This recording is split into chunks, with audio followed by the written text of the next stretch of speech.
तो हेलो दोस्तों, मेरा नाम है मोहित और आज के इस वीडियो से हम स्टार्ट कर रहे हैं क्लास 12th का असली सिलेबस जो कि है चैप्टर 3 से और जिसका नाम है वर्किंग विथ फंक्शंस। मुझे इस वीडियो को बहुत छोटा रखना है, इसलिए हम बहुत कम चीज़ें इसमें डिस्कस करेंगे और आगे आने वाली जो भी वीडियोस होंगी उनमें भी हम छोटे छोटे पार्ट में लगभग 10 मिनट या 12 मिनट के आसपास में हम डिस्कस करेंगे चीज़ों को, क्योंकि आप लोग ज़्यादातर देखते नहीं हो, कोई 2 मिनट देखता है और फिर निकल जाता है। हम डिटेल में पढ़ेंगे, ऐसे कोई प्रॉब्लम नहीं है। 10-12 मिनट के अंदर हमारा जो वीडियो है वो ख़त्म हो जाएगा और आगे पार्ट में कर करके हम कम से कम एक चैप्टर को ख़त्म करने में हमें हो सकता है 7 या 8 पार्ट लग जाए, लेकिन हम डिटेल में सारी चीज़ों को पढ़ेंगे। मैं कोई भी चीज़ें मिस नहीं करूँगा बिल्कुल, तो इस बात की आपको चिंता बिल्कुल भी नहीं करनी है। तो चलिए फिर शुरू करते हैं और जानते हैं कि फंक्शन क्या होता है, फंक्शन के एडवांटेजेस क्या होते हैं और फंक्शन कैसे काम करता है।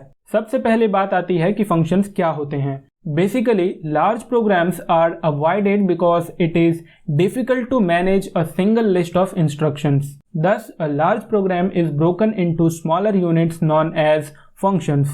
अगर हम पहले पॉइंट को समझें तो ये हमें कह रहा है कि large programs are avoided because it is difficult to manage a single list of instructions. अगर हम ये सीख रहे हैं इसका मतलब कि हमें प्रोग्रामिंग में इंटरेस्ट है और हम भी हो सकता है कि आगे चलकर एक बढ़िया प्रोग्रामर बने। तो इसलिए हम जो प्रोग्रामर्स लोग होते हैं, बड़े बड़े कोड्स को न लिखने के बजाय, उनको यूज़ न करने के बजाय हम कोड्स को छोटे छोटे पार्ट में लिखना चाहेंगे। अब मान लेते हैं कि हमें उन छोटे छोटे पार्ट्स को 10 जगह पे यूज़ करना है, तो हम उन छोटे छोटे पार्ट्स को 10 जगह न लिखने के बजाय एक जगह लिखेंगे जिसको हम कहते हैं फंक्शन, और उस फंक्शन को हर जगह हम यूज़ कर सकते हैं। ये कैसे करेंगे हम आगे जब बढ़ेंगे इस चैप्टर में तो हमें वहां पर अच्छे से क्लियर हो जाएगा। तीसरा पॉइंट है कि function is a sub program that acts on data and returns values. तो ये हमारा डेफिनेशन है फंक्शन का। मान लेते हैं कि हमने एक फंक्शन लिखा और उस फंक्शन को जब हम दोबारा कहीं पे यूज़ करेंगे तो वो भी एक प्रोग्राम ही होगा, वो भी एक स्टेटमेंट ही होगा और उस टाइम हम उसे वहां पर सब प्रोग्राम कहेंगे, राइट, जो कि किसी एक डेटा पे एक्ट करेगा मतलब वो अपनी कंप्यूटेशंस जो भी हमने उस फंक्शन के अंदर चीजें डिफाइन की होंगी उस डेटा के ऊपर फंक्शन करेगा, काम करेगा और हमें वैल्यूज को रिटर्न करेगा। तो ऐसा होता है कुछ हमारा फंक्शन। अब इसके एडवांटेजेस क्या हैं? एडवांटेजेस ऑफ यूजिंग फंक्शन, पहला कि it makes program handling easier as a small part of program is dealt at a time. पहली बार तो हम प्रोग्राम को जब लिखेंगे तो मान लेते हैं कि अगर वो 100 लाइन का कोड है तो जब हम फंक्शन को क्रिएट करेंगे तो हम वो 100 लाइन लिखेंगे, लेकिन जब उसी 100 लाइन के कोड को हमें यूज़ करना होगा तो सिर्फ हम 1 या 2 लाइन को ही लिखकर अपना काम कर सकते हैं। तो ऑब्वियस ही बात है कि हम 100 लाइन को बार बार लिखना बिल्कुल भी पसंद नहीं करेंगे। हम चाहेंगे कि हम इस 100 लाइन को एक बार ही लिखें और आगे छोटे छोटे 1-2 लाइन में अपना काम निपटा दें। It reduces size of program, जो कि ऑब्वियस ही बात है, 100 लाइन कहाँ और 2 लाइन कहाँ। It makes program more readable and understandable. Same piece of code can be invoked many times. जैसा कि मैंने आपको बताया कि हम एक बार 100 लाइन को लिखेंगे और फिर उसी कोड को बार बार यूज करने के लिए हम 2 लाइन में अपना काम निपटा देंगे और बार बार जब भी हमें उस 100 लाइन के कोड को यूज करना होगा हम सिर्फ वही 2 लाइन लिखेंगे और हमारा काम जो है वो कंप्लीट हो जाएगा।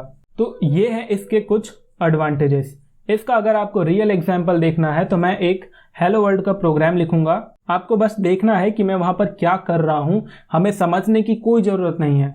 अब जो भी हमने पीछे जो 4 एडवांटेजेस पढ़े, अगर उसका हमें रियल एग्जांपल पढ़ना है तो उसका मैं आपको यहाँ पर दिखाता हूँ। मैं सिंपल यहाँ पर लिखूंगा ग्रीट और पैरेंथेसिस ओपन क्लोज करता हूँ, तो ये मुझे यहाँ पर रिटर्न कर रहा है हेलो वर्ल्ड। अब इस हेलो वर्ल्ड को लिखने के लिए मैं प्रिंट स्टेटमेंट का यूज़ करता, राइट, लेकिन अगर सिंपल मैं यहाँ पर बार बार ये ग्रीट लिखता हूँ तो ये मुझे हर बार हेलो वर्ल्ड रिटर्न कर रहा है। तो ये यूज़ होता है हमारा फंक्शन का, जिसमें कि हमने एक बार कोई कोड लिख दिया और उस कोड को हम बार बार कॉल करेंगे। वो इन्वोक वर्ड जो था उसका मतलब कॉल होता है। हम बार बार इन फंक्शंस को जो भी क्रिएट करेंगे उनको कॉल करेंगे और चीज़ें हमारे पास अच्छे से क्लियर हो जाएंगी। अब बात करते हैं कि functions in mathematics. Class 11th में हमने फंक्शंस के बारे में पढ़ा था। अगर नहीं याद है तो कोई बात नहीं, यहाँ पर हम देख लेते हैं। तो फंक्शन जो है हमने क्लास 10th में भी पढ़ा था, 12th में भी पढ़ा था, जो कि कुछ ऐसे दिखते हैं मैथ्स में। जहां पर जो ये f है और ये जो x है ये दोनों वेरिएबल्स होते हैं, राइट। आर्गुमेंट वेरिएबल्स आप इन्हें कुछ भी कह सकते हैं, और इन दोनों की वैल्यूज को हम देते हैं। और ये वाला जो पार्ट है इसे हम फंक्शन कहते हैं, और ये वाला जो पार्ट है इसे हम इस फंक्शन की फंक्शनैलिटी कहते हैं। जहां पर क्या होता है कि for different values of argument x function fx will return different result, जो कि ऑब्वियस सी बात है। अगर हम यहाँ पर x की वैल्यू 1 रखते हैं तो ये f1 इक्वल्स टू 2, अगर x की वैल्यू 2 रखते हैं यहाँ पर तो f ऑफ 2 इक्वल्स टू 4, और x की वैल्यू अगर 3 रखते हैं तो f of 3 equals to 3 into 2 6, right. तो मैथ्स में इसका कुछ यूं यूज होता है। अब बात करते हैं पाइथन के अंदर फंक्शंस कैसे होते हैं। तो पाइथन के अंदर फंक्शन कुछ ऐसे होते हैं। अभी आपको ये बिल्कुल भी घबराने की जरूरत नहीं है कि ये क्या किया, अभी तो हम चीज़ों को समझ रहे हैं, तो हम इसमें बहुत डीप में नहीं घुसेंगे, हल्का सा ऊपर से पढ़ के धीरे से खिसक लेते हैं, और अगले वीडियो में हम अच्छे से पढ़ेंगे, हम क्रिएट करेंगे और एक प्रैक्टिकल भी करेंगे। मैथ्स के अंदर तो हमारा ऐसा फंक्शन होता है और पाइथन के अंदर हमारा ऐसा फंक्शन होता है, जहां पर ये जो डेफ है, इस डेफ का मतलब है कि def means function is starting, जो कि एक कीवर्ड है। जैसे कि हम फॉर लूप में, वाइल लूप में फॉर और वाइल कीवर्ड का यूज करते थे, ठीक उसी तरह जब हम फंक्शन डिफाइन करते हैं तो हम डेफ कीवर्ड का यूज करते हैं, ताकि पाइथन को पता चल सके कि हाँ यहाँ से एक फंक्शन डेफिनेशन स्टार्ट हो रहा है, राइट। और अब फंक्शन नेम इज f, तो ये जो हमारा f है ये फंक्शन का नाम है, और x जो है ये वाला x, ये x जो है वो आर्ग्यूमेंट है। आर्ग्यूमेंट क्या होता है वो हम आगे पढ़ेंगे अगले वीडियो में। फिलहाल के लिए हम जान लेते हैं कि आर्ग्यूमेंट का मतलब होता है वेरिएबल। फिर यहाँ पर हमारे पास एक ब्लॉक है जो कि काफ़ी ज़रूरी होता है, राइट। और ये ब्लॉक यहाँ पर लगा, इसका मतलब कि उसके बाद से यहाँ पर हमारे पास इंडेंटेशन चालू आएगा, जो कि 4 स्पेस के इक्वल होता है।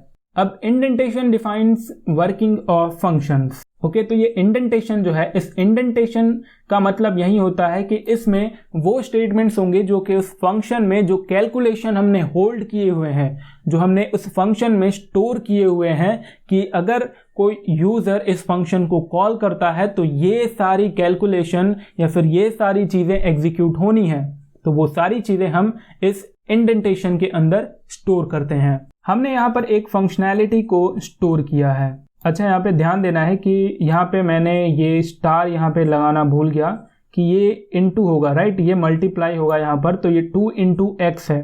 तो ये चीज़ आपको ध्यान रखनी है कि ये 2 इंटू एक्स है। मैंने यहाँ पर गलती से 2x लिख दिया है, तो मैंने क्या किया, इस 2 इंटू एक्स को इस r वाले वेरिएबल में स्टोर किया है, और फिर मैं नीचे एक रिटर्न स्टेटमेंट दे रहा हूँ, जिसका मतलब है कि return statement returns the calculated value, यानी कि हमने ये जो भी वैल्यू को कैलकुलेट किया है इसमें, ये क्या करेगा, ये रिटर्न स्टेटमेंट का इस्तेमाल करेंगे हम इस कैलकुलेशन को कॉल करने के लिए, राइट। तो जब भी हम इस फंक्शन को कॉल करेंगे तो ये जो रिटर्न स्टेटमेंट है वो हमें ये जो भी कैलकुलेशंस होंगी वो हमें रिटर्न कर देगा।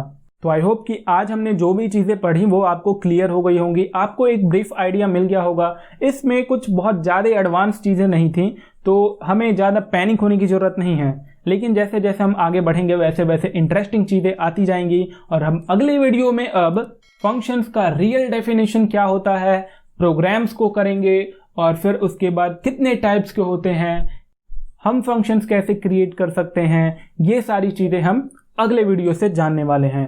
तो अब मिलते हैं अगले वीडियो में इसी चैप्टर के पार्ट 2 के साथ। तब तक के लिए गुड बाय।